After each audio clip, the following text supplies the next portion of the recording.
آج کے ایپیسوڈ میں ہونے والے ہیں مزیدار دھماکہ، سو اس ایپیسوڈ کو پورا دیکھیے گا، لائک کیجیے گا، کامنٹ کیجیے گا اور لازمی سبسکرائب کیجیے گا۔ Welcome back to my YouTube channel. السلام علیکم میرے پیارے readers, viewers, subscribers, welcome to my new YouTube channel. So آج کے ایپیسوڈ ہے episode number 14 and part 1، Misbah Malik novels. Dayan Shah fresh وغیرہ ہونے کے بعد ایز یوزول ہمیشہ کی طرح کمرے سے ملحقہ اسٹڈی روم میں گھس گیا تاکہ جو آج کی ضروری ای میلز وغیرہ آئی ہوں تو ان کو رپلائی کر سکے۔ وہ 1 گھنٹے سے مکمل یکسوئی کے ساتھ اپنا کام کر رہا تھا جب اس کا فون رنگ ہوا اور اس نے چہرہ بگاڑ کر فون کی جانب دیکھا، جس کا مطلب تھا کہ کام کے دوران اس کو یہ فون کال کچھ خاص پسند نہیں آئی، مگر بلنک کرتا ہوا نمبر چونکہ عامر کا تھا اس لیے مجبوراً کال پک کرنی پڑی، ورنہ وہ فون سائلنٹ پہ ہی کرنے والا تھا۔ سلامتی کے بعد دایان شاہ ہمیشہ کی طرح سیدھا مدعے پہ آیا۔ بولو عامر، کون سی اہم بات کرنی ہے؟ سر، وہ ریسورسز سے ابھی پتہ چلا ہے۔ عامر کے پوز پر دایان شاہ بدمزہ ہوا۔ عامر، ڈائریکٹ بات بتا دیا کرو، ریسورسز سے پتہ چلا ہو یا پھر ناسا سے، کتنے بار تمہیں اس چیز پہ ٹوکوں؟ سوری سر، وہ مجھے سمجھ نہیں آ رہی کہ کیسے آپ کو یہ خبر دوں۔ کیوں؟ سمجھنے کے لیے کوئی میتھمیٹکس کا سوال ہے جو سمجھ کے بتاؤ گے؟ دایان کے سنپ پر عامر خجل سا ہو کے رہ گیا۔ نو سر، وہ خبر ہی کچھ ایسی ہے کہ جیسی مرضی ہو۔ Now tell me. دایان شاہ کے 2 ٹوک لہجے پر وہ آنکھوں کو میچ گیا۔ سر، وہ مجھے ابھی خبر ملی ہے کہ رشتہ پکا ہو گیا ہے۔ رشتہ پکا ہو گیا؟ عامر، تمہارا دماغ تو نہیں خراب؟ خراب تو نہیں ہے، رشتہ پکا نہیں ہوا، نکاح کی ڈیٹ فکس کی گئی ہے۔ کیا ہو گیا ہے تمہیں؟ یہ خبر دے رہے ہو؟ سر، نکاح کی ڈیٹ کنفرم تو نہیں ہوئی، بٹ رشتہ پکا ہوا ہے۔ آپ کو یہ نیوز مجھ سے پہلے کس نے دے دی؟ عامر کو اپنی نوکری کے لالے پڑے۔ یہ ایسا کیسے ہو گیا کہ اس سے پہلے ہی کسی نے دایان شاہ تک نیوز پہنچا دی؟ عامر، یا تو تم پاگل ہو گئے ہو یا پھر مجھے پاگل بنا رہے ہو۔ کہیں کچھ پی وی تو نہیں لیا؟ رایان کے نکاح کی ڈیٹ فکسنگ کے بارے میں مجھے کوئی کیوں بتائے گا؟ میں بھی اسی گھر میں ہی رہتا ہوں۔ مگر سر، میں رایان سر کے نکاح کی بات تو نہیں کر رہا۔ تو پھر کس کے رشتہ ہونے کی خبریں مجھے دے رہے ہو؟ میں تمہیں نیوز ایڈیٹر لگتا ہوں جو خبریں چھاپنے کے لیے نئی خبریں ڈھونڈتا رہتا ہوں؟ دایان شاہ نے عامر کی بات پر کھری سنائی۔ ایک تو وہ کام کر رہا تھا اور دوسرا اس کو عجیب نیوز دے رہا۔ سر، مہاپارا کا رشتہ پکا ہو گیا ہے۔ تو ہم کیا کر؟ وہ بولتے چپ ہوا اور پھر دماغ میں عامر کی بات دہرائی تو دل کی ایک بیٹ مس ہوئی تھی شاید، یا پھر کوئی کانٹا سا چبھا تھا۔ مہاپارا کے رشتے کی نیوز مجھے کیوں دے رہے ہو؟ وہ تھوڑی ہی دیر میں خود کو کمپوز کر گیا اور پھر غیر محسوس انداز سے عامر سے پوچھا، جیسے اس کو اس نیوز سے کوئی فرق نہیں پڑا۔ سر، مہاپارا میم کا رشتہ ان کے اسی کزن سے ہوا ہے جو ان کو یونی میں چھیڑنے والا تھا۔ واٹ؟ اب کی بار اس کو صحیح معنوں میں تب چڑھی۔ مہاپارا میڈم کا دماغ تو نہیں خراب ہو گیا؟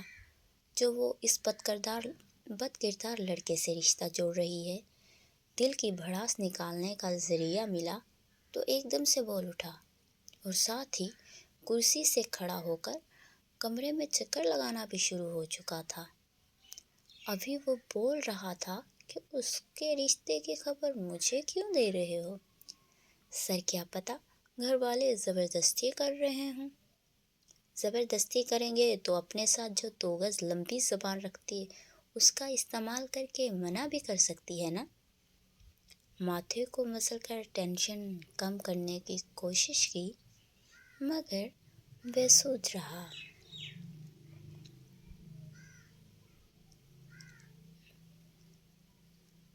سر، میڈل کلاس فیملیز میں ایسا ہی ہوتا ہے۔ عامر اپنے سر کو کلاس ڈفرینس بتا گیا کہ ضروری نہیں ہر کلاس میں ایک جیسا ہی ہو۔ Middle class what? وہ زیر لب گالی نکال گیا۔ اس کو سمجھ نہیں آ رہی تھی کہ وہ کیا ایسا کرے کہ عامر اس کو بتا دے کہ یہ رشتہ نہیں ہو رہا۔ سر، میں تو ایسے ہی مذاق کر رہا تھا، مگر وہ جانتا تھا کہ عامر اور اس کا کوئی مذاق نہیں ہے۔ سر، میں فون بند کر دوں؟ عامر کو جو خبر دینی تھی وہ اس نے دے دی۔ اب اس کا اس خبر سے کوئی لینا دینا نہیں۔ اب سر جانے اور ان کی ماں پارا جانے۔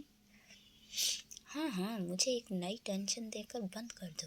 تمہارا نام عامر کی جگہ ٹینشن الرٹ رکھ دینا چاہیے۔ جب بھی کال کرتے ہو کسی نئی مصیبت کا ہی ذکر کرتے ہو۔ کر دو، مجھے کیا کرنا ہے؟ کسی کا بھی رشتہ ہو، آئی ڈونٹ کیئر۔ زبان سے تو ڈونٹ کیئر بول دیا تھا، مگر دل میں ماں پارا کے لیے خدمت شروع ہو چکی تھی۔ دل نے ڈونٹ کیئر نہیں بولا۔ فون بند ہوتے ہی وہ سر جھکا کے کچھ سوچتا رہا اور ساتھ ہی پاؤں سے زمین کو بھی کھرچتا رہا۔ ویسے سوچوں میں کچھ کرنے کا ہی دل کر رہا تھا، اور پھر جب رہا نہیں گیا تو لیپ ٹاپ کو شٹ ڈاؤن کرتا ہوا بیڈ روم میں آیا، اور پھر سائڈ ٹیبل سے کار کی ہاتھ میں لیتا دھم دھم کرتا سیڑھیاں اتر گیا۔ کار کو باہر لے جانے کے لیے ہارن دیا تو چوکیدار حیرت سے نخریلے صاحب کو نائٹ سوٹ میں دیکھ کر رہ گیا۔ آج پہلی دفعہ تھا کہ وہ رات کے اس ٹائم اکیلا ہی گاڑی لے کے کہیں جا رہا تھا، ورنہ تو جب بھی کہیں جانا ہوتا تھا ڈرائیور اور گارڈز کے ساتھ ہی ہوتا تھا۔ اب اس کو کون بتائے، جب آگ عشق کی لگی ہو تو کودنا اکیلے کو ہی پڑتا ہے، آپ کے ساتھ کوئی اور نہیں کودتا۔ اس وقت دایان شاہ کا بھی کچھ یہی حساب تھا۔ دل میں جلن کے مارے آگ لگی ہوئی تھی۔ ماں پارا اتنی جلدی رشتے کے لیے کیسے مان سکتی ہے، اور پھر وہ بھی اس بدگماش کے لیے؟ گاڑی کو فل سپیڈ سے بھگاتا ہوا وہ آدھے گھنٹے میں ہی ماں پارا کے محلے کے باہر تھا۔ فون نکال کر ماں پارا کا گھر اور کمرے کی لوکیشن دیکھی۔ یہ ایڈریس تب سے ہی اس کے پاس سیو تھا جب سے اس نے عامر کو ماں پارا کی ڈیٹیل انفارمیشن کا کہا تھا، اور عامر نے ہمیشہ کی طرح گھر کے ایڈریس کے ساتھ ساتھ کمرہ بھی بتایا ہوا تھا۔ اس چیز کا آج اس کو بہت فائدہ ہونے والا ہے۔ عامر کو اس چیز کے لیے تو سراہا جانا چاہیے، قابل تعریف بات ہے۔ گاڑی کو کی سے لاک کر کے کی پاکٹ میں گھساتا دایان شاہ پہلی بار ماں پارا کے چھوٹے سے محلے میں داخل ہو چکا تھا۔ عشق نے غالب نکما کر دیا، ورنہ ہم بھی آدمی کام کے تھے۔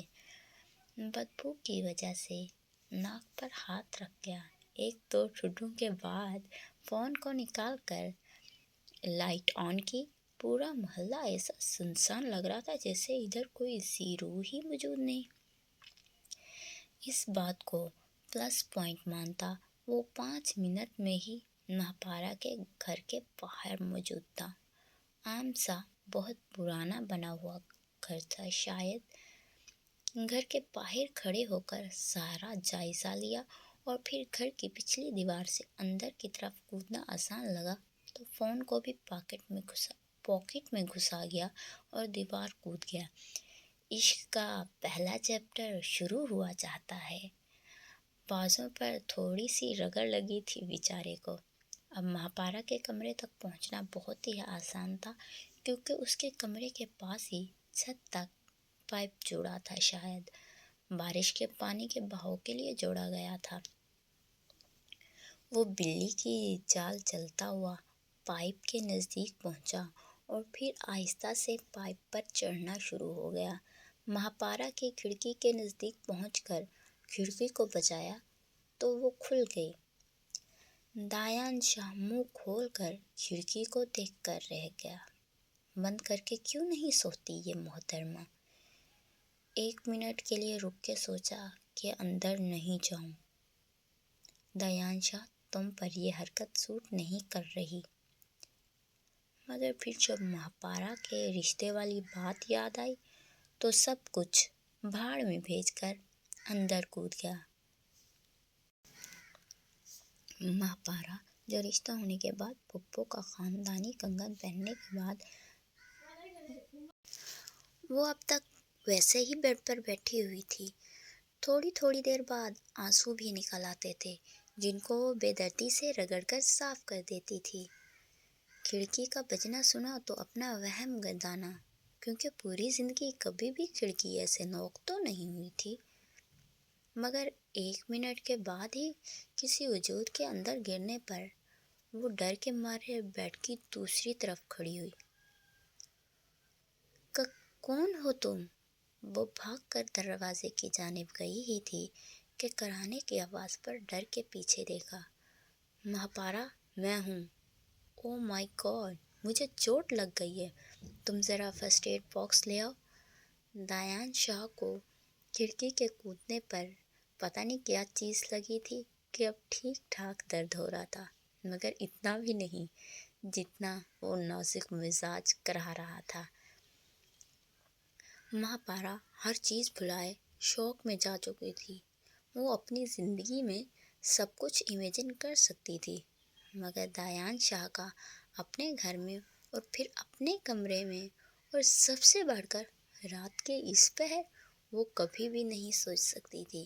مگر جو اس نے نہیں سوچا تھا وہ اس وقت زمین پر لیٹا کرا رہا تھا۔ مہاپارا، تم زندہ ہو نا؟ دایان شاہ کی آہستہ سے گراٹ ابھری تو وہ بیڈ کے کنارے پر پڑا لیمپ آن کر گئی اور پھر ہڑبڑا کر الماری سے کاٹن اور اسپرٹ نکال لائی۔ سر، آپ اس وقت یہاں؟ وہ اس کے پاس پہنچ کر آہستہ سے بولی تاکہ باہر آواز نہ جائے۔ او مائی گاڈ، دیکھو کدھر کدھر خراشیں لگ گئی ہیں، وہ بازوؤں کو دیکھتا ہوا بولا۔ نازک مزاج امیر لوگ، مہاپارا دل میں سوچ کر رہ گئی، مگر اس کو معلوم نہیں تھا کہ وہ نازک مزاجی اس لیے دکھا رہا ہے تاکہ وہ اس کی موجودگی پر فی الحال کوئی سوال نہ کرے۔ اتنا مضبوط باڈی بلڈر کو بھلا ان چوٹوں سے فرق پڑنے والا تھا؟ آپ بھی غلط سوچ رہے تھے۔ یہ لیں سر، لگا لیں اپنی چوٹوں پر۔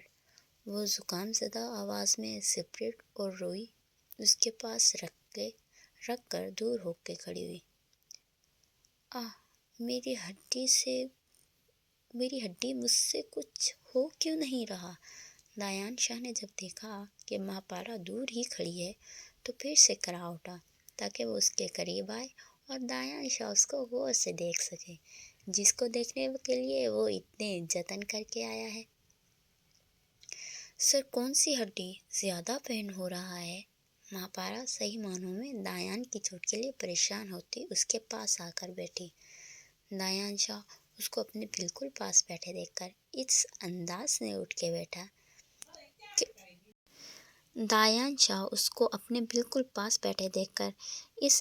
میں اٹھ کے بیٹھا کہ اس کا چہرہ مہاپارا کے چہرے کے بالکل سامنے آ گیا اور اس کی کالی گھنگور آنکھوں نے لال ہوتی بھوری آنکھوں کو قریب سے دیکھا اور پھر شاید زمین رک گئی، آسمان چلنے لگا۔